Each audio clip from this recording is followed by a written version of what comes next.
हे सुद्धा आम्ही सांगून राहिलो. म्हणून सुरेंद्रजी नायडू आणि सहस्रामजी कोळेकर यांच्या मार्फत काही निवेदन आम्ही तुमच्याकडे जी निवेदन आहेत तुमच्या लाडक्या बहिणींचं आणि लाडके युवा जे आपले प्रशिक्षणार्थी आहेत ना,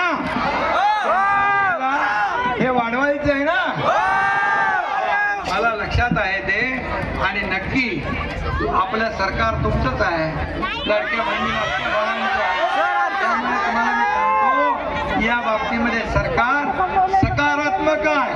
तुमच्या सुरू झालेल्या योजना बंद होऊ देणार नाही, बंद होणार नाही. आणि म्हणून त्यासाठी कॅबिनेटच्या बैठकीमध्ये मुख्यमंत्री, मी आणि दुसरे आमचे उपमुख्यमंत्री अजितदादा आम्ही चर्चा करून यावर सकारात्मक आम्ही निर्णय घेऊ. धन्यवाद.